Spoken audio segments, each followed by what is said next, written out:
নমস্কার, good evening. আমি ইলমাস সৈয়দ। আর এবার লোকসভার লড়াইয়ে আমরা বসিরহাটে।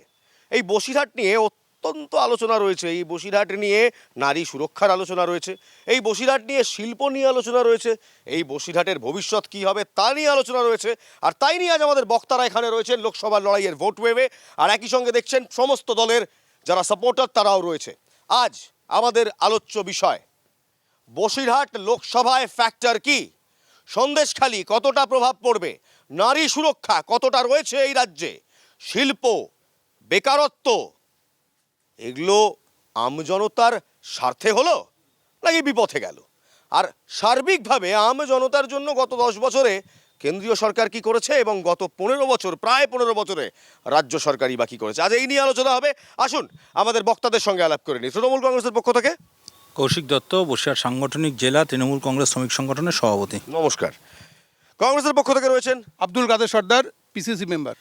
বেশ। বামেদের পক্ষ থেকে রয়েছেন বিশ্বজিৎ বসু, সিপিআইএম বসিরহাট দক্ষিণের সম্পাদক। বেশ। এবং ভারতীয় জনতা পার্টির পক্ষ থেকে রয়েছেন ভারত মাতা কি জয়। আমি সুজয় চন্দ্র, বসিরহাট দক্ষিণ মণ্ডল 1-এর সভাপতি। বেশ। এবং এখানে আইএসএফ এর থাকার কথা ছিল, তাদের গোসা হয়েছে। এবং এখানে দেখছেন আমাদের সঙ্গে রয়েছে প্রতিটা দলীয় কর্মী সমর্থকরা, প্রতিটা দলের ফ্ল্যাগ রয়েছে। একটু ফ্ল্যাগগুলো দেখতে চাই, একটু ফ্ল্যাগগুলো। ভোটে গরম বাংলা। আর এই ভোটে গরম বাংলার ফার্স্ট ইস্যু নারী সুরক্ষা।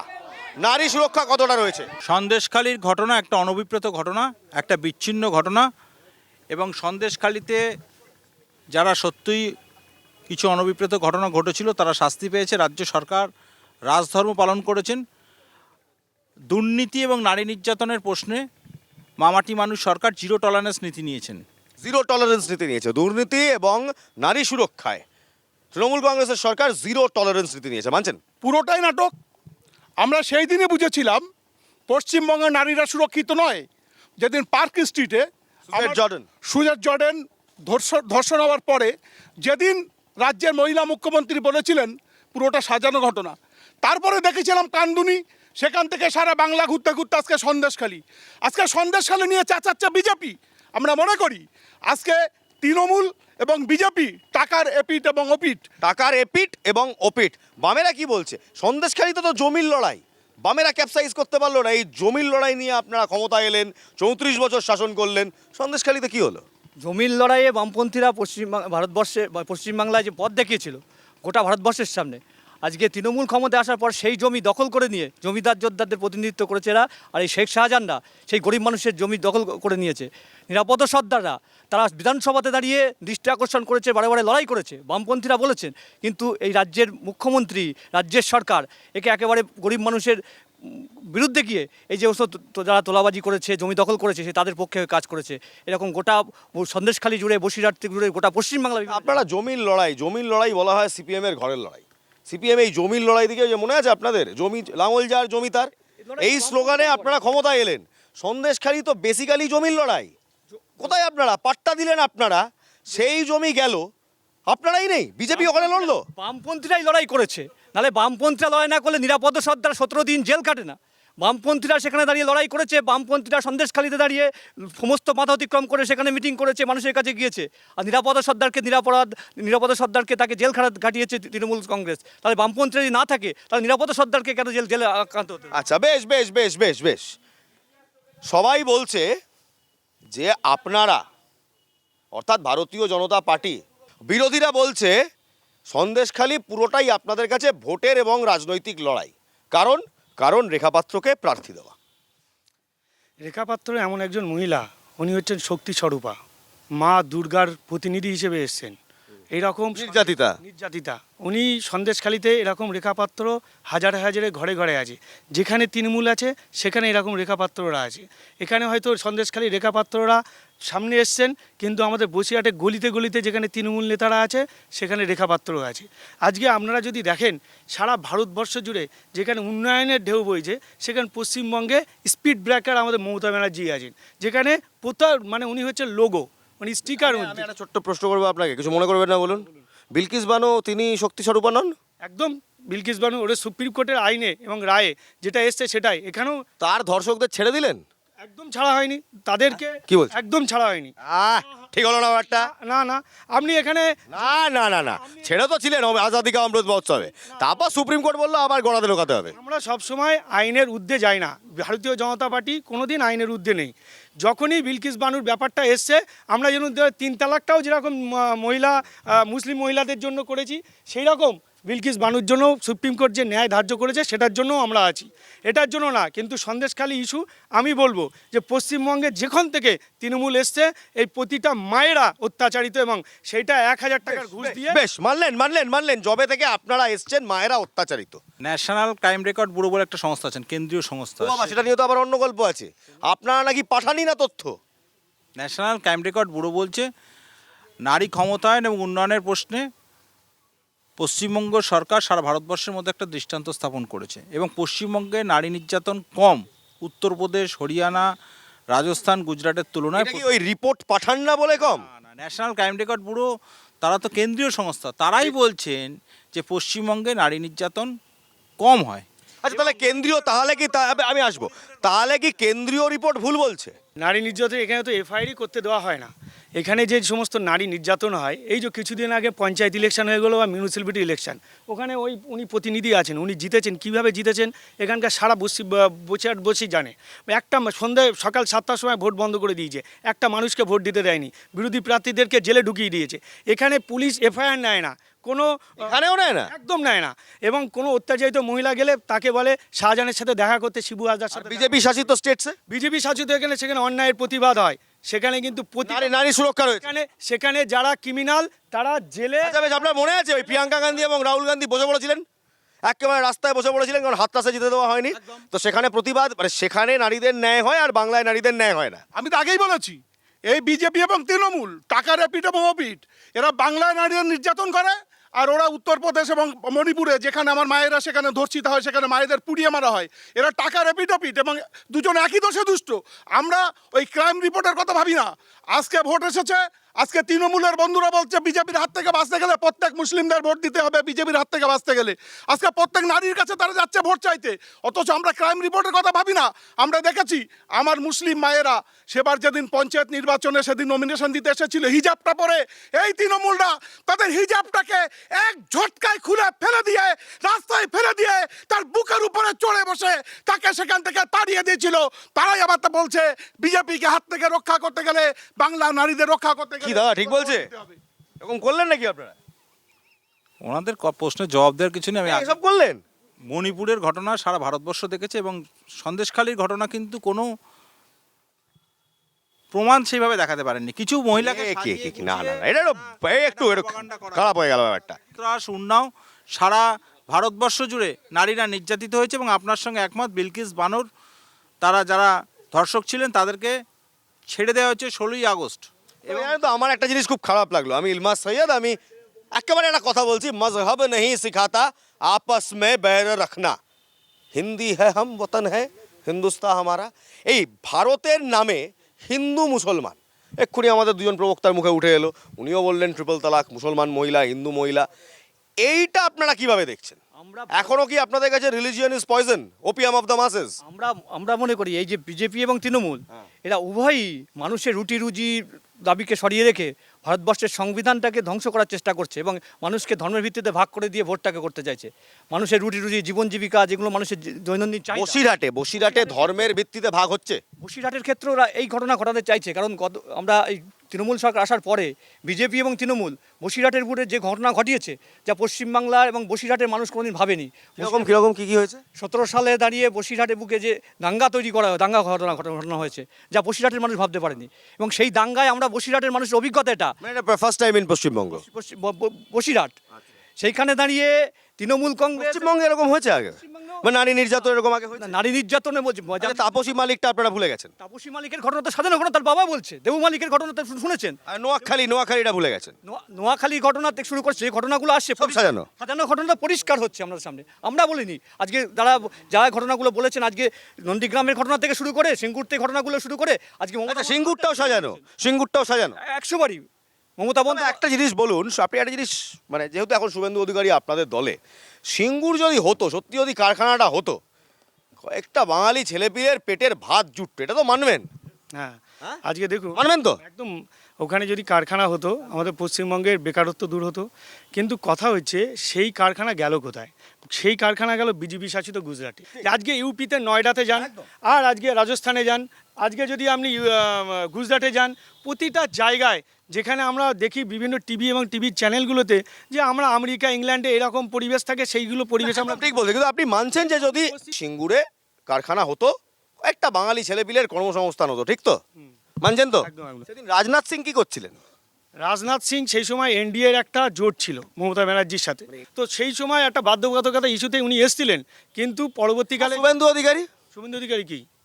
এ বাবা, জানেন না? শুভেন্দু অধিকারী তো উনি তো তখন তৃণমূলে ছিলেন, তো তৃণমূলে যখন ছিলেন তখন তৃণমূলের মতন আচরণ করেছেন, কিন্তু যখন বিজেপিতে এসছেন তখন ভারতীয় জনতা পার্টির ছত্রছায়ায় যখন এসছেন এবং ভারতীয় মাতার জয় বলতে যে শিখেছেন, তখন শুভেন্দু অধিকারী একদম একনিষ্ঠ আমি কর্মী আপনার হিসেবে সঙ্গে এলেন। একমত, কিন্তু একটা জায়গায় ডিফার করলাম। ভারত মাতা বলতে শেখাটা, মানে ভারত মাতার জয় প্রতিটা ভারতীয় জন্মানোর পর থেকেই শেখে, তার জন্য কোনো দলে যেতে হয় না। আপনারা সিঙ্গুর করে বাঙালির চাকরিগুলোকে মেরে ফেললেন। তৃণমূল কংগ্রেসের কথা বলা হচ্ছে, ওখানে একটা স্বতঃস্ফূর্ত মানুষের প্রতিবাদ ছিল। অ্যাট দ্যাট টাইম আমিও কংগ্রেস করতাম, কিন্তু মনে আছে সে সময় কংগ্রেসও কিন্তু সিঙ্গুর আন্দোলনে নেমেছিল, অন্যান্য রাজনৈতিক দলও নেমেছিল, ভারতীয় জনতা পার্টি। এটা ঘটনা, সে সময় রাজনাথ সিং এসেছিল, একটা খাঁটি কথা বলেছেন, কারণ কৃষকের ওপর অত্যাচার। আসেননি, দিদিমণিকে জুস খাইয়েছিলেন। এটা তো ঘটনা। সেই সময় সারা বাংলার কৃষক সমাজের সঙ্গে বাংলার সুশীল সমাজ এবং সব রাজনৈতিক দলের লোকই কিন্তু। আচ্ছা, আপনি যখন সুশীল সমাজ বলছেন, আমার একটা নাম তখন বলতেই হয়, ছত্রধর মাহাতো। সুশীল সমাজ না মাওবাদী? সুশীল সমাজ। সুশীল সমাজ, আচ্ছা বেশ। সুচিত্রা মাহাতো সুশীল সমাজ না মাওবাদী? সেই সময় তো সবাই ছিলেন সিঙ্গুর নন্দীগ্রামের আন্দোলন। তখন তারা মাওবাদী ছিলেন নাকি সুশীল সমাজ ছিলেন নাকি তৃণমূল নেত্রী ছিলেন? সারা বাংলায় অত্যাচারিত বামফ্রন্টের হাত থেকে মুক্তি পাওয়ার জন্য দলমত নির্বিশেষে একটা মহাজোট হয়েছিল। হয়তো মমতা বন্দ্যোপাধ্যায় বিরোধী নেত্রী তাহলে মাওবাদীদেরও নিলেন? অত্যাচারের হাত থেকে পরিত্রাণ পেতে গেলে মাওবাদীদের নিতে হয়? এ কি, তখন তখন তখন দেশে অপারেশন গ্রেহাউন্ড চলছে। সেই সময় তো আপনারা দেখেছেন কংগ্রেসও ছিল, বিজেপিও ছিল। আগে খানা, উসকে বাদ কারখানা। Green revolution. কৃষি বাঁচিয়ে, কৃষি আমাদের ভিত্তি, শিল্প আমাদের ভবিষ্যৎ। প্রথমে আপনারা বললেন গ্রিন রেভলিউশনের কথা, একেবারে কংগ্রেসের ছাপমারা প্রকল্প হচ্ছে ভারতে গ্রিন রেভলিউশন আনতে এবং আনা দরকার। গ্রিন রেভলিউশন মানে হচ্ছে শস্য ভাণ্ডার করা, যাতে আমাদের মানুষ দুমুঠো খেতে পারে, নাহলে তো সেই মন্বন্তরের দিন আসতো। সেই গ্রিন রেভলিউশনের জন্য আপনারা কি করলেন? আমরা গ্রিন রেভলিউশন করেছিলাম বলে ভারতবর্ষের শস্য ভাণ্ডারে এখনও যদি 2 বছর ফসল না হয় তাহলে ভারতবর্ষের মানুষ না খেতে পেয়ে মরবে না। কিন্তু সিঙ্গুরের সময় তো আপনারা ঠিক সেই এই লাইনটা নেননি। আমরা যেটা দেখেছিলাম, সিঙ্গুরের আন্দোলনটা ছিল তৃণমূলের মানুষকে ভুল বুঝিয়ে যেন তার অপ্রকারণে ক্ষমতায় আসার আন্দোলন ছিল। বেশ বেশ, অত্যন্ত, 1 মিনিট, অত্যন্ত ভালো কথা। আপনারা তখন সেন্টারে রাজ করছেন, সেন্টারে তখন আপনারা কেন ইন্টারফিয়ার করলেন না? আমাদের পশ্চিমবঙ্গে মানুষ আমাদেরকে ক্ষমতা থেকে দীর্ঘদিন বাইরে রেখেছে। পশ্চিমবঙ্গে কংগ্রেসের কথা বলবার মতো পরিস্থিতি পশ্চিমবঙ্গের মানুষ রাখেন। তার কারণ কি নকশালবাড়ি? ছোট কারণ নকশালবাড়ি? একদম না, একদম না। কংগ্রেস লাথি? কংগ্রেস সবাইকে নিয়ে চলতে চাইছিল। আজকে পশ্চিমবঙ্গে যারা ক্ষমতা এসেছে তারা শুধুমাত্র গরিব মানুষের কথা বলেছে। সুন্দর কথা বললেন আপনি, একটা সুন্দর কথা বললেন। কংগ্রেস সবাইকে নিয়ে চলতে চাইছিল, এখনো চান তো? একদম দাম, আমরা সবাইকে হচ্ছে নিয়ে চলতে চাই, হচ্ছে আমরা চাই এখনো চলে যাক। আজকে রুটি রুজি লড়াইতে বামফ্রন্ট এবং কংগ্রেস এক। মা বোনের ইজ্জত আজকে ভুলণ্ঠিত। আজকে বাংলা থেকে একটা কারখানা নেই। আমার বসিরহাটের প্রত্যেকটা ছেলেদের। আচ্ছা বেশ বেশ, আমার খুব ভালো লাগলো যে এই রুটি রুজির লড়াইয়ে বামফ্রন্ট এবং কংগ্রেস এক। বলছি দাদা, একটা কথা মনে পড়ে গেল, শ্রেণী শত্রু না? আমাদের সামনে যে বড় দুই শত্রু তৃণমূল কংগ্রেস এবং বিজেপি, মানে এখন কি শ্রেণী শত্রু? এখন শ্রেণী শত্রু কারা? শ্রেণী শত্রু বলতে দেশের সামনে সব থেকে বড় বিপদ, ভয়ঙ্কর বিপদ হচ্ছে বিজেপি, আর তার দোসর হচ্ছে তৃণমূল। এই দুই শক্তি অপশক্তি, এদের বিরুদ্ধে আমাদের লড়াই। বাম কংগ্রেস আমরা লড়াই করি। বেশ বেশ বেশ, আপনারা দেশের শত্রু বলছে সিপিএম কংগ্রেস একজোট হয়ে। আচ্ছা, যখন চীনের সাথে ভারতের ওয়ার হয়েছিল, তো 62 হ্যাঁ 62 এর যুদ্ধে বলেছিল যে আমার হচ্ছে চীনের চেয়ারম্যান আমাদের চেয়ারম্যান, এটা সিপিএম এর স্লোগান ছিল। তো সেই সময় আপনাদের একটা জিনিস বলি, কিছু বলবেন? সিপিএম তখন জন্ম হয়নি, কিছু বলবেন? 64 সালে জন্মগ্রহণ করেছেন। 64 সালে সিপিএমের জন্ম, তখন কিন্তু এবার আমি আপনার বলি যে সিপিআই বলেছিল, কিন্তু সেই সিপিআই থেকে ভেঙেই তো আজকে বামফ্রন্ট মানে কি টোটাল সিপিআই ফ্রড ব্লক সব কিছু নিয়েই তো আরএসপি আরো অনেক আছে। আরো আছে। তারা কি কোনোদিন প্রোটেস্ট করেছিল এই ব্যাপারটা নিয়ে? এইটা বলার। আর একটা জিনিস আপনাদের বলি, যাদের খাওয়ালো রক্ত মাখা ভাত তাদের সাথে হাতে হাত, ঠিক আছে? যাদের বাড়িতে অ্যাটাক করে রক্ত মাখানো ভাত খাওয়ালো এই সিপিএম, তাদের সাথে আজকে হাতে হাত করছে এরা। তাহলে চিন্তা করুন, ইন্ডিজোটার পিন্ডি চটকাচ্ছে আছে এখানে বসে বসে, বলছে একসাথে একটা ক্যান্ডিডেট দেবে, এসছে দুজনের মধ্যে মতবিরোধ আছে। এরা নিজেদের স্বার্থ ছাড়া কিছু বোঝে না। 34 বছর সিপিএম ছিল। কি আপনারা নিজেদের স্বার্থ ছাড়া কিচ্ছু বোঝেন না?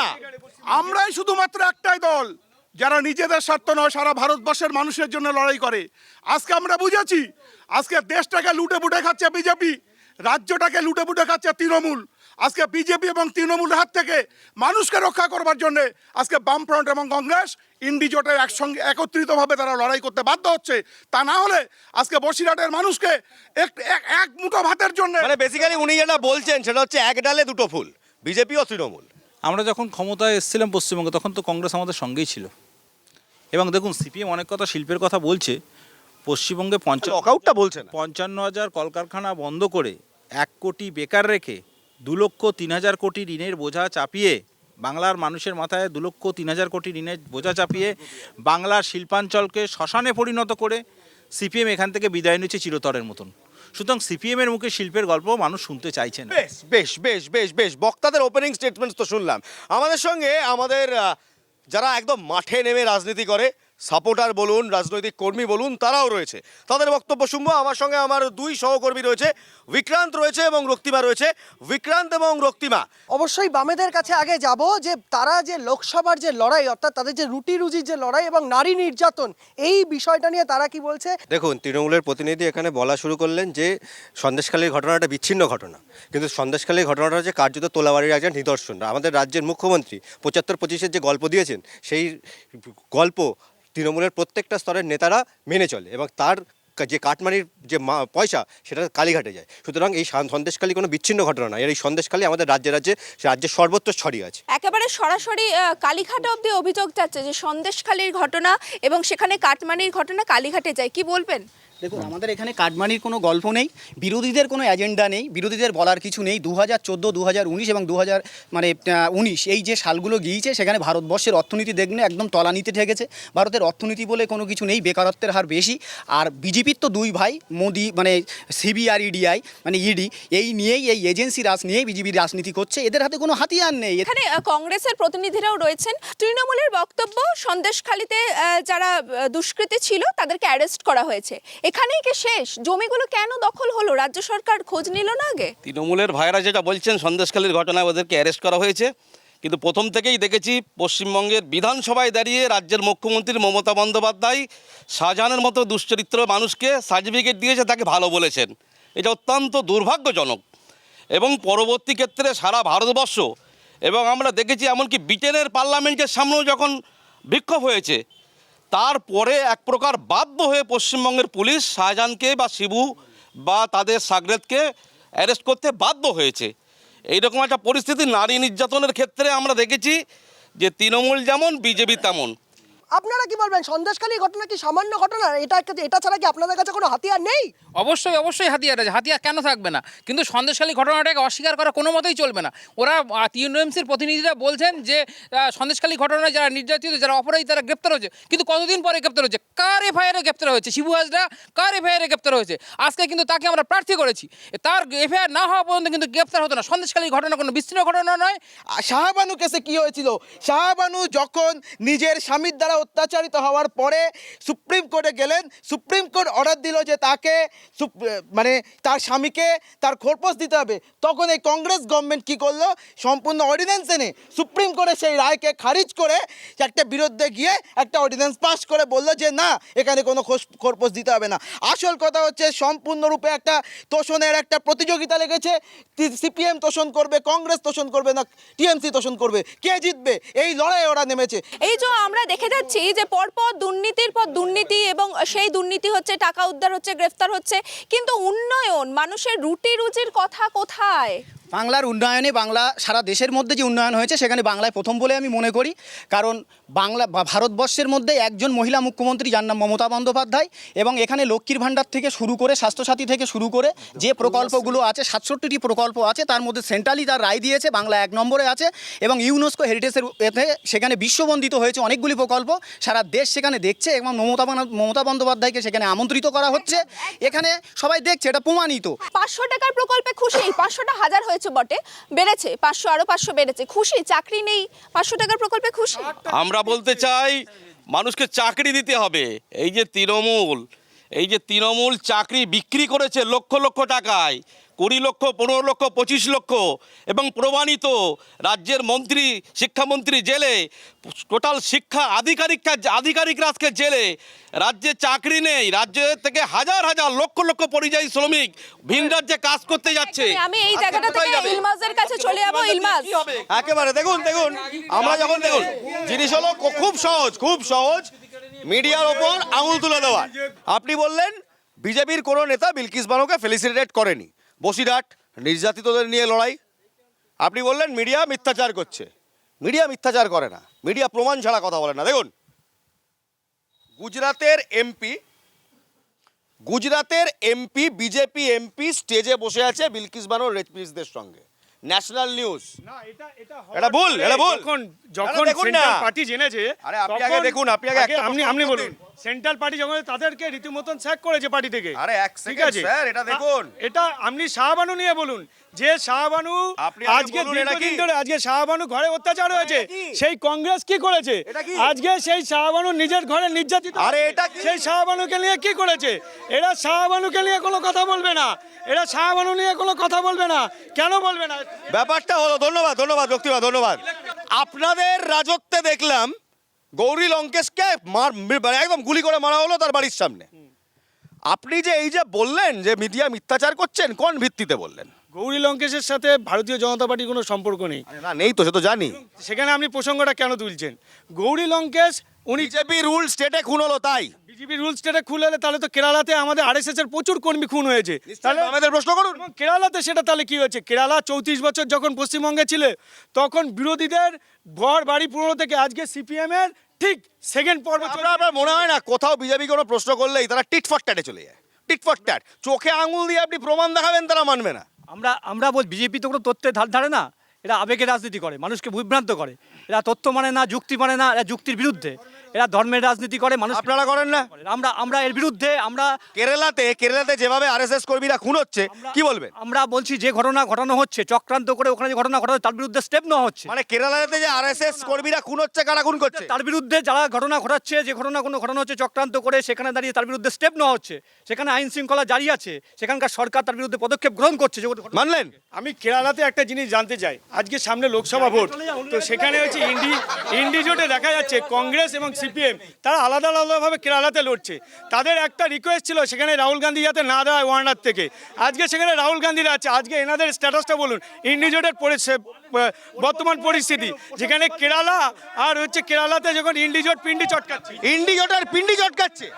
একদম না, ইন্ডিকেটর পিন্ডি চটকানোটা শুধুমাত্র সময়ের অপেক্ষা, বিজেপিকে ঘটানো সময়ের অপেক্ষা।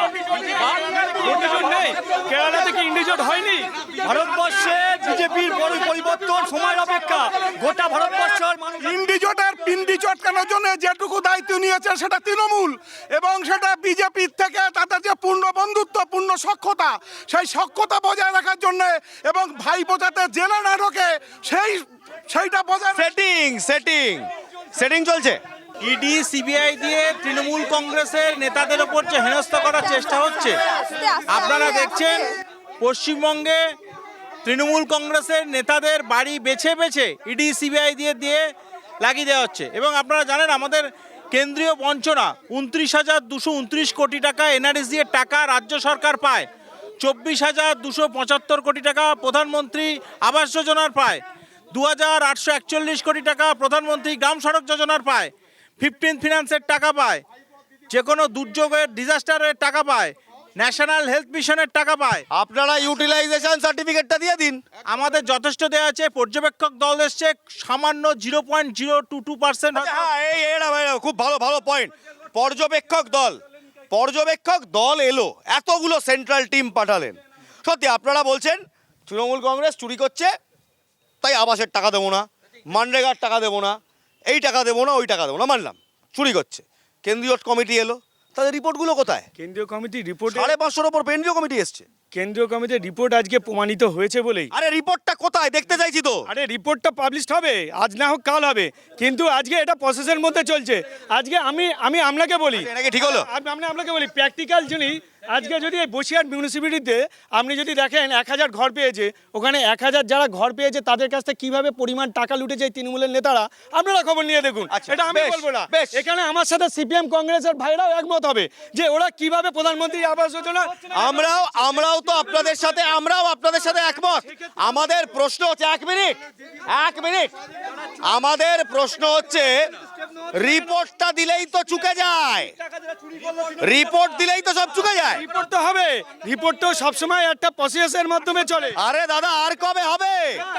ধর, 100 দিনের কাজের টাকা যা লুট, রিপোর্ট নেই কেন? তাদের গ্রেপ্তার করে না করে আটকে রাখা হচ্ছে। রিপোর্ট নেই কেন? গরিব মানুষ ক্ষতিগ্রস্ত হচ্ছে, তৃণমূল কংগ্রেস আর বিজেপি তাদের নেশাশির কারণে বা তাদের 550-র ওপর কেন্দ্রীয় কমিটি এলো, রিপোর্ট কোথায়? একটা রিপোর্ট দেখলাম না।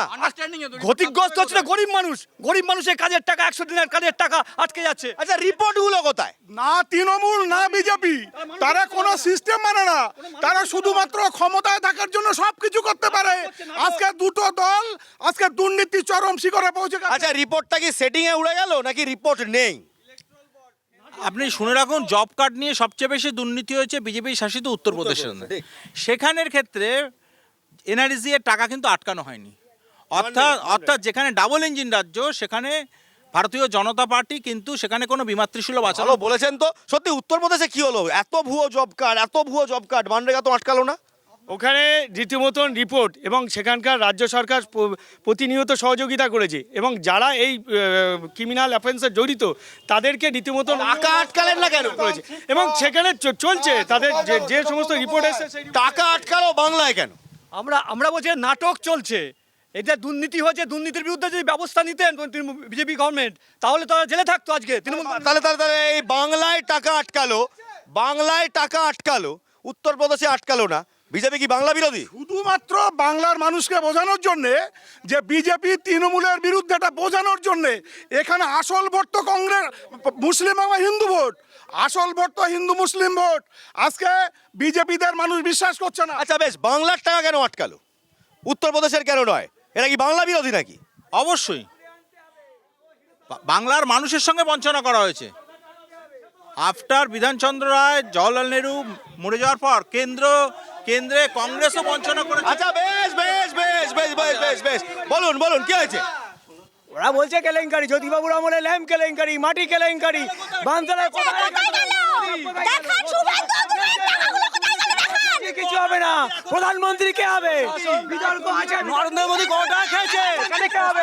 দিল্লি থেকে দোস্তি করছেন, ওখানে প্রধানমন্ত্রী সিপিএম এর দালাল টাকা খাইতে বলে আজকে যদি টিএমসি ওদের দলের হাত নিয়ে দুর্নীতি করছে, প্রশাসন দায়িত্ব আদি রাজ্য কাজ করছে। টিএমসি ওদের দলে থাকলে পিন্ডি চটকাতো না।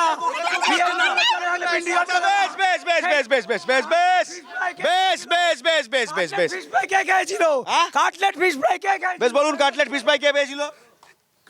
ফিশ ফ্রাই কেউ খেতে যায়নি। রাজনীতি যারা বোঝে ওনাদেরকে দেশটা বেঁচে দিচ্ছে, দেশটাকে আগে বাঁচাতে হবে। ওনাদের মাতা কি জয় বললে, ভারত মাতা কি জয় বললে দেশভক্ত হওয়া যায় না। দেশভক্ত শিখতে হবে বামপন্থীদের কাছ থেকে। ওনাদেরকে জেলে যান, জেলে দেখুন।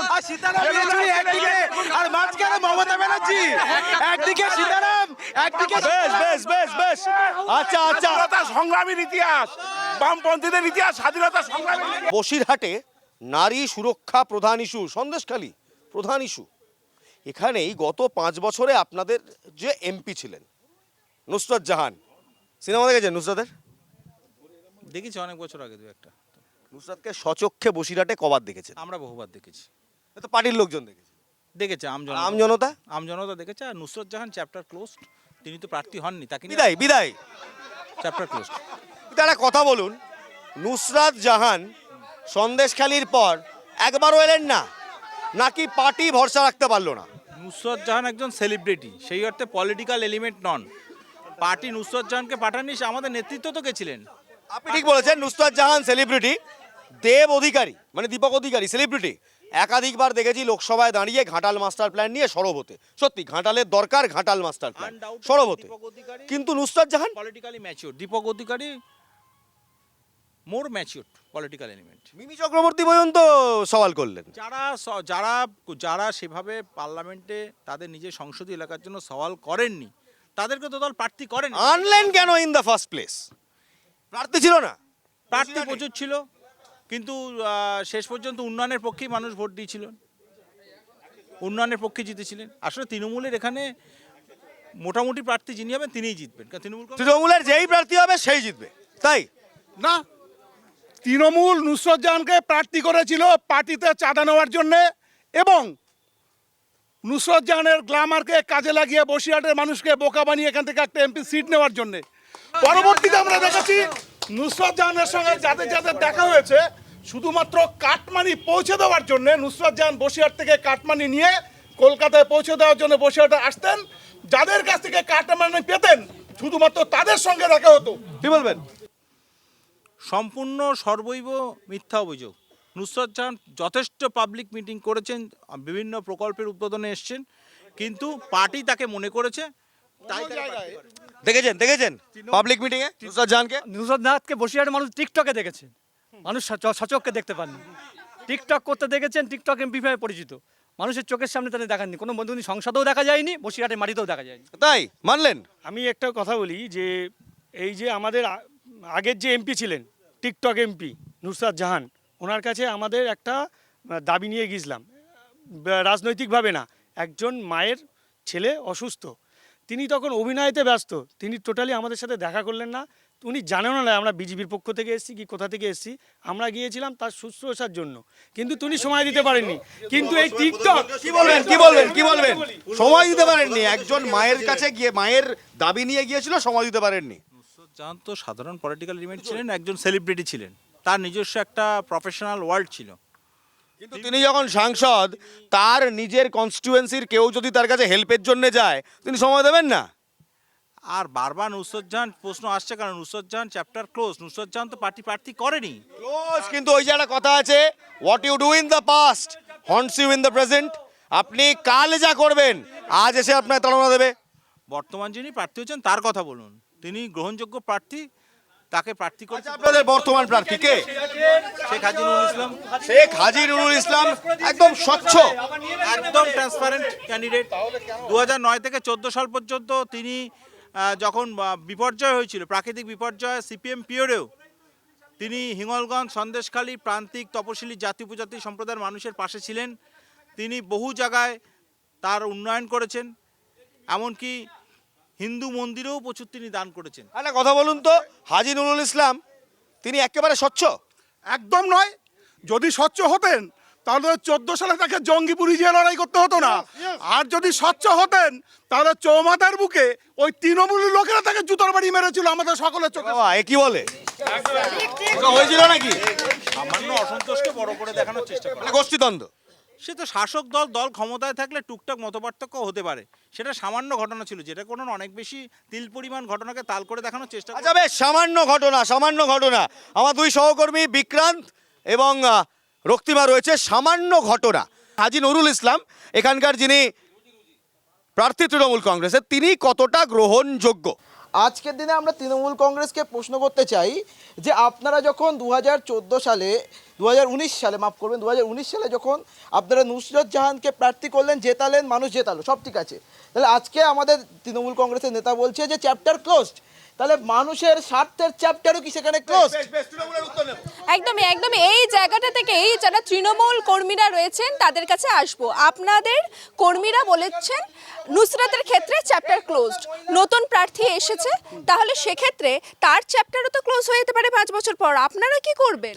দেখুন, দল তৃণমূল কংগ্রেস এমন একটা দল, তার পারফরমেন্সের উপরে ভিত্তি করেই প্রার্থী করে। নুসরত জাহানের সে যেমন ছিল, তারপরে ভিত্তিহীনভাবে যে নুসরত জাহানকে দল মনে করেনি তাই প্রার্থী করেনি, হাজী সাহেবকে যোগ্য মনে করেছে বলেই প্রার্থী করেছে। আর বিজেপি যেটা বলছে যে দাঙ্গার কথা তুলছে, বিজেপি নিজেরাই একটা দাঙ্গাবাজ দল। হিন্দু মুসলিম এজেন্ডা ছাড়া ওদের কাছে কিছুই থাকে না। মন্দির আর মসজিদের রাজনীতি করে, মানুষের উন্নয়ন নিয়ে পাশে থাকে না। সকাল সন্ধে 24 ঘন্টা ওদের পাশে থাকে না। আপনাদের সেই এই জন্য যে ওরা দাঙ্গার কথা আপনাদের বলে। প্রার্থী তাদের প্রতি বা মানুষ কতটা আস্থা রাখতে পারবে? আজকে দেখা যাচ্ছে তৃণমূলে, কালকে দেখা যাচ্ছে বিজেপিতে। দেখুন, দল যাকে প্রার্থী করেছে যোগ্য মনে করেছে। দলের একমাত্র প্রধান মুখ হচ্ছে মমতা ব্যানার্জি। মমতা ব্যানার্জিকে সামনে রেখেই আমাদের তৃণমূল কংগ্রেস দল ভোটটা করে, এবং মমতা ব্যানার্জির মুখটাই এই দলের কাছে যথেষ্ট। বিরোধীরা ভয় পায়, তাই তাদের কাছে কোনো এজেন্ডা নেই। 1967 সালের পরে আমাদের 2021-এ যে ব্যাটালিয়ান সেন্ট্রাল ফোর্স পাঠিয়েছিল, তার যোগ্য জবাব বাংলার মানুষ দিয়েছে, এবং বসিরহাটের মানুষও তার জবাব দিয়ে ইছামতি সামনে আছে, তাদেরকে ইছামতিতে বিসর্জন দিয়েছে। 2024-এ যে লোকসভার ভোট হবে তাতেও ওদেরকে বিসর্জন দিয়ে ইছামতির জলেই ফেলা হবে। বামেদের কাছে প্রশ্ন করবো, হাজী নুরুল ইসলাম কতটা গ্রহণযোগ্য? হাজী নুরুল একদমই গ্রহণযোগ্য নয়। যদি গ্রহণযোগ্য হতো, দলের মধ্যেই গ্রহণযোগ্যতা নেই। তাহলে প্রথমবার যখন জিতলো, তার 5 বছর পর কেন তাকে আবার সরিয়ে দিল? ইদ্রিস আলী এলো, ইদ্রিস আলীরও গ্রহণযোগ্যতা নেই। এরা আসে, টাকা কামায়, কি করে কেউ বুঝতে পারে না। বসিরহাটের মানুষ 15 বছর ধরে ধোকা খাচ্ছে। এই ধোকা বসিরহাটের মানুষ আর খাবে না। এবার বাম প্রার্থী নিরাপদ সরকার জিতবে। কংগ্রেসের কাছে আসবো, কংগ্রেসের যারা কর্মী সমর্থক রয়েছেন, আপনারা কি বলছেন? তৃণমূল তো একের পর এক এমপি বদলাচ্ছে, এমএলএ বদলাচ্ছে, বলে ইচ্ছে চ্যাপ্টার ক্লোজ। কি বলছেন আপনারা? তৃণমূলের তো একটাই পোস্ট, আর সবই হচ্ছে ল্যাম্প পোস্ট। এখন আর একটা আধা পোস্ট একটা হয়েছে, সেটা হচ্ছে ভাইপো। আর একমাত্র পোস্ট হচ্ছে দিদি। তিনি যখন যা ইচ্ছা করবেন তাই করবেন। তো নুসরত জাহান যদি ক্লোজ চ্যাপ্টার হয়ে থাকে, তাহলে হাজী সাহেব তো এর আগে 5 বার ছিলেন, তো তাকে কেন সরানো হয়েছিল? তাহলে তিনি নিশ্চয়ই ক্লোজ চ্যাপ্টার ছিলেন, মানে তৃণমূলীদের কথা অনুযায়ী। তো ঘটনাটা হচ্ছে, আমরা বলতে চাই যে তৃণমূল এবং বিজেপি, এদের ভিতরে যে গোপন আঁতাত, এবং বর্তমানে পরিষ্কার, এটা যারা পরিষ্কার আঁতাত। আজকে মমতা ব্যানার্জি তিনি আজকে অরবিন্দ কেজরিওয়ালের বিরুদ্ধে যে প্রতিবাদ সভা, সেখানে গেলেন না। কালকে ঝাড়খণ্ডে মানে আমাদের ইন্ডিয়ার প্রোগ্রাম হবে, সেখানে তিনি যাবেন না। অথচ তিনি ঈদের প্রোগ্রামে, যেটা অত্যন্ত একটা স্বচ্ছ প্রোগ্রাম, পবিত্র ঈদের জামাত, যেখানে পবিত্র হয়ে যেতে হয়, যেখানে ঈদের জামাতে কোনো রাজনীতি চলে না, সেখানে আমরা অবাক হয়ে দেখলাম রাজ্যের মুখ্যমন্ত্রী মমতা ব্যানার্জি তিনি ঈদের জামাতে গিয়ে রাজনীতি করলেন এবং ডাইরেক্ট ভোট চাইলেন। প্রথম দেখলেন? এটা আমরা এর আগেও দেখেছি, এবং এবারে আমরা আরো নগ্ন হয়ে দেখলাম। কথা বলুন, আরো নগ্ন হয়ে দেখলাম। সাহেব, আপনার কাছে আমার একটা প্রশ্ন আছে। কোথায় বলা আছে যে ঈদের জামাতে অন্য কেউ যেতে পারবে না? কোন বইতে লেখা আছে? ঈদের জামাতে সবাই যেতে পারে, সবাই শুভেচ্ছা বিনিময় করতে পারে। শুভেচ্ছা বিনিময় এক জিনিস, আর সেই মঞ্চকে ব্যবহার করে রাজনীতি করা, ভোট চাওয়া, একটা বিশেষ দলকে ভোট দেওয়া, আর বাকি কাউকে ভোট দেওয়া যাবে না। আপনারা কি তাহলে ঈদের নামাজটাকেও, যেমন উনি বললেন, ঈদের নামাজটাকেও ব্যবহার করে ভোট চাইলেন? দেখুন বাবুদা, কংগ্রেস করার আমি কিছু বলার কিছু নেই। জোরে পশ্চিমবঙ্গের বলুন। সংখ্যালঘু সম্প্রদায়ের মানুষের কাছে কংগ্রেস সিপিএম আস্থা হারিয়েছে। তাই? হ্যাঁ, 22শে জানুয়ারি যেদিন রাম মন্দির নির্মাণ হয়, তখন কংগ্রেস সিপিএম এত তো সংখ্যালঘুদের প্রতি মায়া কান্নার কথা বলেন। সেদিন মায়া কান্নাটা বলবে কেন? দেশে একটা মন্দির হচ্ছে। এক মিনিট, আপনি আমার একটা কথা বলুন। আপনি সম্প্রীতির বার্তা দিয়ে সেদিন সংখ্যালঘুদের পাশে দাঁড়িয়ে তিনি মিছিল করেছিলেন। মানে পাশে দাঁড়ানোর মতো হয়েছে নাকি? মমতা বন্দ্যোপাধ্যায়ের আমলে পাশে একটা মন্দির উদ্বোধন হয়েছে, তাতে পাশে দাঁড়ানোর কি রইল? না, সেই সময় মন্দির হয়েছে ভালো কথা, আমিও হিন্দুর ছেলে, মন্দির হয়েছে ভালো হয়েছে। কিন্তু মন্দিরকে সামনে রেখে ভারতীয় জনতা পার্টি যে বিভাজন, বিদ্বেষ, ধর্মীয় মেরুকরণ করার চেষ্টা করেছিল, তার পাশে দাঁড়িয়ে মমতা বন্দ্যোপাধ্যায় কিন্তু বাংলা 30% সংখ্যালঘু সম্প্রদায়ের মানুষের কাছে একটা বার্তা দিয়েছেন। খুব নর্মালি সিম্পলি বললে আপনি বলছেন যে বিজেপি হিন্দু তোষণ করছে এবং আপনাদের বিরুদ্ধে হিন্দু তোষণ করছে, মানে হিন্দুদের কাছ থেকে ভোট চাইছে, এবং আপনারা মুসলমান তোষণ করছেন। আরে ভারতবর্ষে 5000 বছরের হিন্দু সংস্কৃতি সভ্যতা, আর বিজেপি পার্টির জন্ম 1980 সালে, জনসংঘ 1951 সালে, আরএসএস 1925 সালে। কিন্তু আমার বক্তব্য হচ্ছে, যখন দেশের ভোট, সেখানে মন্দির মসজিদ নিয়ে কথা বলবো সত্যি? আচ্ছা, না, আমরা জনতা কি খেতে পেলো, কটা চাকরি পেলো, এই যে ইন্টারন্যাশনাল লেবার অর্গানাইজেশনের একটা রিপোর্ট বেরোলো ঠিক ভোটের আগে, রিপোর্টটা বলছে এই মুহূর্তে দেশের 84% শিক্ষিত যুবক বেকার, তা নিয়ে কথা বলবো না? আমি আপনাদের বলবো না, প্রশ্নটা আমি করছি। একদম এখানে আমি সেই তথ্য তুলে ধরতে চাইছি যে প্রধানমন্ত্রী এই বসিরহাট লোকসভার জন্য কি করেছেন। আমরা বলছি জল জীবন মিশন, সেখানে 2,87,861 ট্যাপ সংযোগ হয়েছে। জন ঔষধি কেন্দ্র 14টি কেন্দ্র বসিরহাটে হয়েছে, যেখানে এনারা সবাইরা যান ওষুধ কিনতে।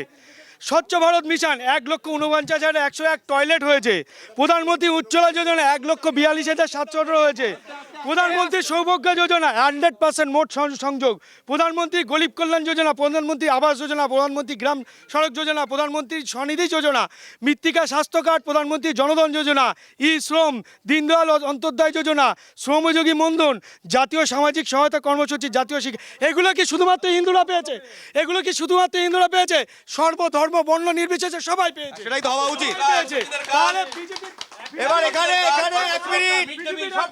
আচ্ছা বেশ, সবকা বিকাশ, সবার পাশে সবার সঙ্গে একদম না। আচ্ছা বেশ বেশ বেশ, আমার একটা প্রশ্ন আছে। আমার প্রশ্ন হলো, আপনি এতগুলো প্রকল্পের কথা বললেন, আমার বক্তব্য খুব সহজ। উজ্জ্বলা যোজনা মানে গ্যাস, বিনা পয়সায়, বিনা পয়সায় গ্যাস, বিনা পয়সায় গ্যাসে এখন ভর্তুকি কত? এখন ভর্তি হচ্ছে 350 টাকা। কত? আর কত ছিল আগে? আগে ছিল ওটা 850 টাকা, ওটা কমলো কেন? কমেছে কেন? এটা তো আমরা তো পেট্রোলের দাম কত ছিল যখন তোমরা সরকারে এলে, এখন কত হলো? এখন আপনি যদি বলেন মানুষের জীবনের মান আগে কত ছিল, আগে মানুষের মান নির্ধারণ কিভাবে হতো যদি দেখেন ইউপিএ গভর্নমেন্টের আমলে কত পার্সেন্ট বৃদ্ধি পেয়েছে আর এনডিএ এর আমলে কত পার্সেন্ট। এবার আমার প্রশ্নটা হচ্ছে 5 বছর, আমার প্রশ্ন হচ্ছে না দাদা প্রশ্নটা বুঝতে হবে, 1 মিনিট, প্রশ্নটা বুঝতে হবে। আমরা ভোট দিচ্ছি কেন? যাতে লাইফ, জীবন আর একটু সুবিধাময় হয়, যাতে মূল্যবৃদ্ধি কমে, যাতে পকেটের টাকা আসে, যাতে সঞ্চয় বাড়ে, এটা এই জন্যই তো। সেটা হলো হলো বলুন আজকে শেয়ার বাজারের সেন্সেক্স কোন জায়গায় পৌঁছেছে? এই মুহূর্তে দেশে এসআইপিতে নিয়োগ করলে এই মুহূর্তে আমার প্রশ্ন ছিল এই মুহূর্তে দেশে 84% শিক্ষিত যুবক বেকার কেন? শিক্ষিত যুবকরা বেকার না, প্রধানমন্ত্রী তাদের জন্য লোনের ব্যবস্থা করেছে। লোন থেকে চাকরি নেই, লোন নেবে? চাকরি সবার পক্ষে সম্ভব করা না। যেখানে যেখানে আজকে আপনি গুজরাটকে দেখুন, ইউপিকে দেখুন, কিন্তু মানুষ যদি 84% শিক্ষিত যুবক বেকার কেন? আজকে প্রধানমন্ত্রীর একটা ছবি কেউ দেখাতে পারবেন যে একটা সেফটি পিনের কারখানা উদ্বোধন করেছেন মমতা বন্দ্যোপাধ্যায় থেকে শুনে প্রধানমন্ত্রী, আর প্রধানমন্ত্রী 10 বছরের উন্নয়নের সোপান দেখাচ্ছেন, আজকে একটা কারখানা উদ্বোধনের ছবি কেউ দেখাতে পারবে না। বিজেপি বন্ধুরা তারা মোবাইল বের করছেন, তথ্য দেখান কোন কারখানা উদ্বোধন করেছে কিনা। ইউপিতে প্রচুর কারখানা উদ্বোধন হয়েছে। নয়ডাতে সব থেকে বড় ইলেকট্রনিক। বাংলায় কি হলো? আমাদের ক্ষমতায় দিন, আমরা ডবল ইঞ্জিন সরকার কি দেখাজ করে বলছি, একটা কারখানা উদ্বোধনের ছবি দেখান মোদি সাহেব কিংবা দিদি। মানলেন উন্নয়ন বলতে বসিরহাটে এত উন্নয়ন করেছে প্রধানমন্ত্রী, মানলেন? কিচ্ছু উন্নয়ন করেনি। সারা পশ্চিমবঙ্গ উন্নয়ন বলতে শুধুমাত্র দিদির ভাইপো আর শিশির অধিকারীর ছেলের উন্নয়ন হয়েছে, আর দেশের মধ্যে জয়সার উন্নয়ন হয়েছে, আর কারোর উন্নয়ন হয়নি। আর যদি কারোর পকেট বড় হয়, বিজেপির পার্টি ফান্ড বড় হয়েছে, তৃণমূলের পার্টি ফান্ড বড় হয়েছে। আর বেকারত্বের কথা বলছেন, ভারতবর্ষের centre for monitoring Indian economy report বলছে স্বাধীনতার পর দেশকে সবচেয়ে রেকর্ড বেকারত্ব উপহার দিচ্ছেন কেন্দ্রের মোদী সরকার। বেশ, বেকারত্ব বড় ইস্যু। বেকারত্ব ইস্যুতে রক্তিমা, বেকারত্ব ইস্যুতে বিজেপি এবং বাম বেকারত্ব ইস্যুতে কি বলছে শুনবো। কি বলবে? চাকরি সবাইকে দেওয়া সম্ভব না, কি ভোট কি দেখে এটা বাম আমলে ছিল না, এখন টিএমসির আমলে বিজেপির আমলে এটা হয়েছে। আপনি চিন্তা করে দেখুন, হাজার হাজার প্রার্থী গান্ধী পাদদেশে বসে আছে, তাদের অবস্থাটা কি? কৃষকদের অবস্থাটা কি? হ্যাঁ, এই যে 1000 টাকার উনি বললেন 77টা প্রকল্প করেছেন। হ্যাঁ, তার লক্ষ্মী ভান্ডার দিচ্ছে মানে কি? ওরা বসে বসে উপরে খাচ্ছে, আমরা বাড়িতে খাওয়া দাওয়া হয়ে গেলে কি করি? মাছ মাংসর কাটা কুটি যা হয় সেগুলো কি কুকুরকে দেয়? তো একদম এই জায়গা থেকে তৃণমূলের যারা কর্মী সমর্থকরা রয়েছেন তাদের কাছে আসবো। একদিকে বিজেপি বলছে চাকরি দেওয়া সম্ভব নয়, বিজেপির প্রতিনিধি এক্ষুনি বললেন, এবং এখান থেকে আরও একটা, যেখানে যারা যুবক যুবতীরা রয়েছেন তারা আরও একটা প্রশ্ন তুলছেন যে তৃণমূল অর্থাৎ আপনাদের সরকার রাজ্যে রয়েছে, তারা বিভিন্ন প্রকল্পে ভাতা দিচ্ছে, চাকরি কই? দেখুন, আমাদের একটা জিনিস সিস্টেমিক্যালি দেখতে হবে। 2014 যে টেট পরীক্ষা হয়েছিল তা নিয়ে কোর্ট কেস হয়েছে, কোর্টে সেটা কেস চলছে। সে জায়গায় কত লোক চাকরি পেয়েছে, কতগুলো টিচার নিয়োগ হয়েছে, বাংলার মুখ্যমন্ত্রী তার জবাব দিয়েছে, পরিসংখ্যান দিয়েছে। স্বাস্থ্যকর্মী থেকে শুরু করে, আশাকর্মী থেকে শুরু করে, এনজিএম থেকে শুরু করে এবং স্বাস্থ্যসাথী কার্ডের যেসব নতুন বিল্ডিংগুলো সুপার স্পেশালিস্ট হয়েছে প্রত্যেকটা জায়গায় নিয়োগ হয়েছে। এবং যারা বিরোধীরা কথা বলছে আজকে যে নিয়োগ নেই, তারাই কোর্টে গিয়েছে, সেগুলো কোর্টের প্রক্রিয়ায় আছে, কোর্টের বিচারাধীন আছে। যখন বিচার প্রক্রিয়া শেষ হবে তারা কথা বলবে। কিন্তু রাজ্যের মুখ্যমন্ত্রী প্রেস কনফারেন্স করে স্টেটমেন্ট দিয়েছে রাজ্যে কি পরিমাণ চাকরি হয়েছে। প্রশ্নে 3 জন আপাতত জেলে আছে। মোদি দাদা আসে পশ্চিমবঙ্গে আসে, আর আমাদের দিদি আম পাঠায়। এই সেটিং যতদিন বন্ধ না হবে ততদিন ওই দুই দাদা ভাই মানে পিসি ভাইপো ততদিন সংশোধন হবে। আমাদের দেশে 60% হচ্ছে যুব সমাজ, তাদের মধ্যে 84%-এর কাছে এখন চাকরি নেই। এই প্রসঙ্গে আমাদের দেশের যে প্রধানমন্ত্রী বলেছিলেন বছরে 2 কোটি চাকরি, সেই চাকরি গেল কোথায়? 10 বছরে 20 কোটি চাকরি হওয়ার কথা। এখানে তৃণমূল বলছে যে আবাস যোজনার টাকা পাচ্ছি না। আবাস যোজনার জন্য কেন্দ্রীয় সরকার শহরে 1.5 কোটি ঘর বরাদ্দ করেছিল, গ্রামে 3 কোটি ঘর বরাদ্দ করেছিল। সেখানে আজকে দাঁড়িয়ে আমাদের শহরে হয়েছে 32 লক্ষ আর গ্রামে হয়েছে 36 লক্ষ। আর ঘর কোথায় গেল? সাধারণ মানুষ ঘর পাচ্ছে না কেন? এর জবাব কেন্দ্রীয় সরকার এবং রাজ্য সরকার দুজনকেই দিতে হবে। এই বিষয়ে অবশ্যই আসবো, কারণ এই যে বেকারত্বের জবাব বারংবার বিরোধীরা প্রত্যেকে বলছে যে কেন্দ্রীয় সরকার দিতে হবে। আপনারা কি বলবেন? বেকারত্বের ইস্যুতে তো সবাই দিক করছে। বেকারত্বের ইস্যু আজকে যখন পোস্ট কোভিড সিনারিওতে আপনি দেখবেন সারা পৃথিবীব্যাপী একটা অচল অবস্থা, আর্থিক মন্দার সৃষ্টি হয়েছে। তার প্রভাব ভারতবর্ষেও পড়েছে।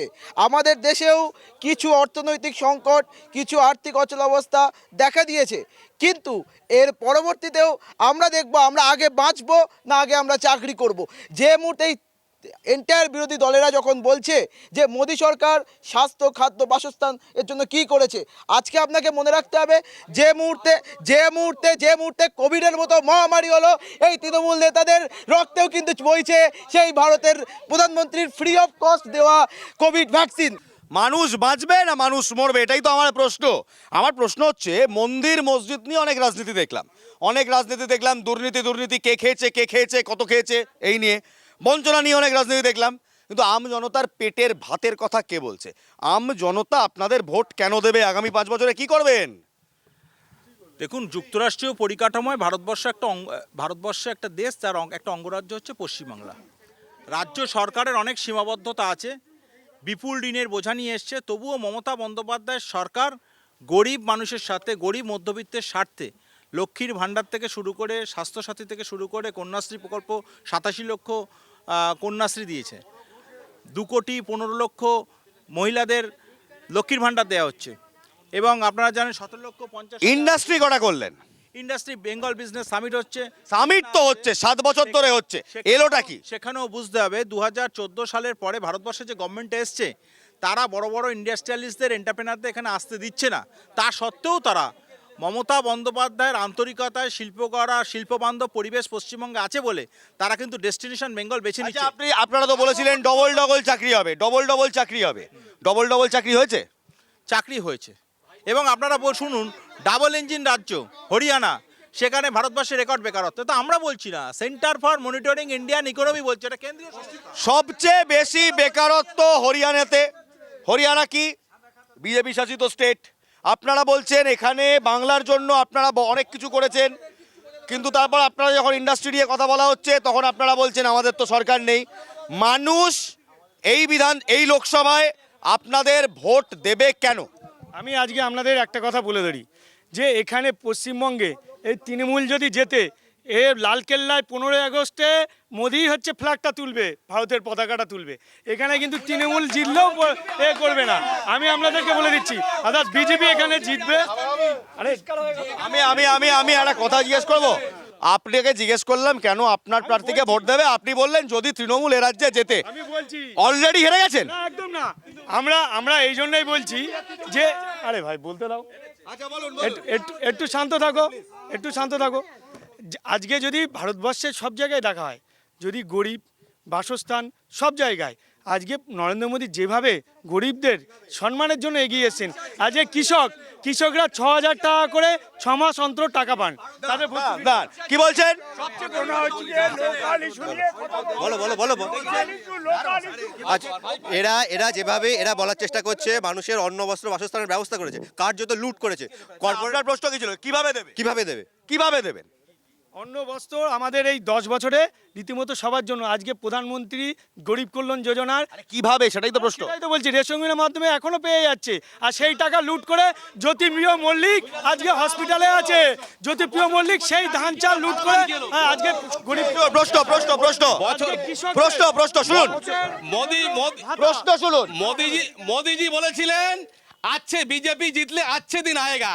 আজকে কি আচ্ছে দিনে এসে বলেছিলেন বছরে 2 কোটি বেকার যুবক যুবতীদের চাকরি হবে।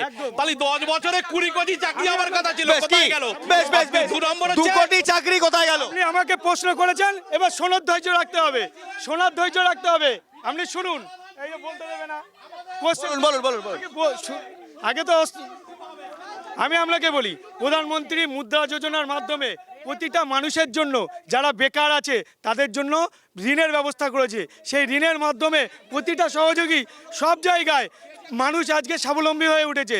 সব মানুষকে চাকরি দেওয়া সম্ভব না, কিন্তু আজকে দেখুন যেখানে ডবল ইঞ্জিন সরকার আছে, বিজেপি যেখানে রাজ্যে সেন্ট্রালে, সেখানে সব জায়গায় আছে। ওনারা বলেছিলেন 2 কোটি চাকরি দেওয়া হবে, এখন বিজেপির প্রবক্তা বলছে সবাইকে চাকরি দেওয়া সম্ভব না। মানেটা কি? বিজেপি শুধুমাত্র মিথ্যার উপরে ভর করেই ক্ষমতা এসেছিল। বিজেপির প্রধানমন্ত্রী শুধু চাকরির কথা বলেননি, উনি বলেছিলেন না 56 ইঞ্চি বুকের ছাতি। আজকে 56 ইঞ্চি বুকের ছাতি আমরা দেখলাম। চীন যখন হুঙ্কার দিচ্ছে লাদাখ সীমান্ত আমাদের 34 কিলোমিটার দখল করে নিয়েছে, তার 34 ইঞ্চি জমিও পুনর্দখল করতে পারেনি। 34 ইঞ্চি বুকের ছাতি শুধু কার্য করে পাকিস্তানের ক্ষেত্রে, আর চীনের বেলায় 34 ইঞ্চি বুকের ছাতি 26 ইঞ্চি হয়ে যায়। আজকে উন্নয়ন বলতে চীনের কাছে হেরেছিলেন জওহরলাল নেহরু, তখন কি করেছিলেন? জওহরলাল নেহরু আমলের সময় সেই কংগ্রেসের সময়ে চীন আজকে আমাদের ভারতবর্ষের প্রচুর জমি দখল করেছে। আচ্ছা বেশ, আপনি যখন আরে শুনুন এই আপনি যখন সিরো ইন্ডিয়া ওয়ারের কথা বললেন যে জওহরলাল নেহরু একমাত্র ছিলেন যিনি চীনের কাছে হেরেছিলেন, তাই তো? 71-এ ইন্দিরা গান্ধী এই পাকিস্তানকে হারিয়েছিলেন। এবার বলুন। আমি আজকে চীনের প্রসঙ্গ আসছে, সেই চীনের প্রসঙ্গকে আমি সেই জায়গা থেকেই বলছি যে চীন যেভাবে। এক মিনিট চীনের প্রসঙ্গে বলি। অরুণাচলে 30টা জায়গার নামকরণ করেছে চীন, একটা তালিকা প্রকাশ করেছে, জানেন? হেমন্ত বিশ্ব শর্মার নাম শুনেছেন, আসামের মুখ্যমন্ত্রী বিজেপির, তিনি বলছেন আমরা তাহলে তিব্বতে 62টা জায়গার নামকরণ করি। করছেন না কেন? একদম করব। আজকে প্রধানমন্ত্রী বলেছে, কে? রাজনাথ সিংহ বলেছেন যে আজকে নামকরণের মাধ্যমে চীনের অধিগ্রহণ হয় না, আমরাও নাম অধিগ্রহণ করব, তাহলে আমাদেরও হবে। এইটাই একমাত্র চোখে চোখ রেখে কথা বলতে পারে এই নরেন্দ্র মোদী সরকার। আর জওহরলাল নেহরু পুরো বিক্রি করে দিয়েছিল চীনের কাছে। বলছি এক মিনিট বলছি দাদা, চোখে চোখ রেখে, চোখে চোখ রেখে, এ বাবা কম্পিটিশনের ট্যাগলাইন হয়ে গেল। 10 বছরে উন্নয়নে হাঙ্গার ইন্ডেক্সে যে পাকিস্তান বাংলাদেশের বিরুদ্ধে বলে তাদের নিচে নেমে গিয়েছে আজকে ভারতবর্ষ হাঙ্গার ইন্ডেক্সে। আর 84% শিক্ষিত বেকার, তাই উন্নয়ন কোথায়? আচ্ছা বেশ ওকে। ভারতের সীমান্ত ঢুকলো কি করে? তৎকালীন ভারতবর্ষে কাশ্মীরের রাজ্যপাল সত্যপাল মালিক প্রধানমন্ত্রীর বিরুদ্ধে কি অভিযোগ করছেন যে ভারতের স্বরাষ্ট্র দপ্তরের ব্যর্থতার কারণে পাকিস্তানের জঙ্গি বাহিনী তারা ভারতবর্ষের মধ্যে ঢুকে গেলেন। কাশ্মীরের মধ্যে কি করে ঢুকে গেলেন? কোনো সেনাবাহিনীর গাড়ি গেলে সেই এলাকায় অন্ততপক্ষে যাবে না। আমরা বলি যে অন্ধভক্ত কাদের বলে? চা বেচেছে কেউ দেখেনি কিন্তু বিশ্বাস করছে, এখন চোখের সামনে দেখছে দেশ বেচে দিচ্ছে, এইটা দেখতে পাচ্ছে না। এরা দেশ বেচে দিচ্ছে সেটা দেখতে পাচ্ছে। আচ্ছা এইটা একটু দেখবেন, এটা কে আছে এদের সাথে? এটা কে আছে? আম্বানির সাথে কে? এটা কমরেড বুদ্ধদেব ভট্টাচার্য চীনের ভোটে দাঁড়িয়েছে। কমিউনিস্ট কি বলছে যদি বেঁচে থাকে? একটা জিনিস বলি, যে কথাটা আমরা বামপন্থীরা বারবারই বলছিলাম যে এই ধরনের ইস্যুগুলো এগুলো শুধুমাত্র আইওয়াশ ক্ষুধা সূচকে আপনারা জানেন সকলেই অলরেডি ভারতবর্ষ 107 থেকে নেমে কেন্দ্র সরকার মানেই না, 121তম হয়ে কেন্দ্র সরকার সেই সূচক মানে না। অর্থাৎ 4 ধাপ নিচে নেমেছে, মানুষের খাদ্য নিয়ে আজকে এই পরিস্থিতি। 2, আর একটা বিষয় যেটা আমি বারবার বলছি, আমরা বারবারই সেটিংয়ের যে কথাটা বলি কতটা ধ্রুব সত্য আপনি ভালো করে চিন্তা করে দেখুন। 2014 সালে যখন প্রথম ফিশ প্রাইস সত্য, ফিশ প্রাইস সত্য, কতখানি ধ্রুব সত্য, ফিশ প্রাইস সত্য। আজকে টিএমসি যদি ওদের দলে থাকতো, একেই বলে অন্ধভক্ত, কিচ্ছু মাথায় নেই। ফিশ প্রাইস কাটলে বলছে বেশ বেশ বেশ বেশ বেশ বেশ বেশ বেশ বেশ বেশ বেশ বেশ ভেবেছিলাম শুনুন ভেবেছিলাম আজকে কথা বলবো কি নিয়ে, ভেবেছিলাম আজকে কথা বলবো মানুষের পেটের ভাত নিয়ে, ভেবেছিলাম আজকে কথা হবে কলকারখানা নিয়ে, ভেবেছিলাম এনারা যারা আছেন এনাদের সঙ্গে কথা বলবো বসিরহাট নিয়ে। কিন্তু সমস্যা কি হলো? আমরা কোথায় গেলাম? আমরা কাশ্মীর ভ্রমণ করলাম, আমরা চীনে চলে গেলাম, আমরা তিব্বত চলে গেলাম, কিন্তু বসিরহাটের মানুষ কি পেল? ভাবুন আর প্রশ্ন করুন, যাকে ভোট দেবেন, কেন ভোট দেবেন? সে আগামী 5 বছরে আপনার জন্য কি করবে, কেনই বা করবে? আপনি জিজ্ঞেস করছেন আগামী 5 বছরে খেয়ে পড়ে কি করে বাঁচবো, আর এনারা বলছেন ভোট দাও, কারণ ভোট দিলে ভারতবর্ষকে আরো এগিয়ে নিয়ে যাব। ভারতবর্ষ তখনই এগোবে যখন প্রতিটি ভারতবাসী খেয়ে পড়ে ভর্তি পেটে সুখের সঙ্গে তাদের জীবন কাটাবে।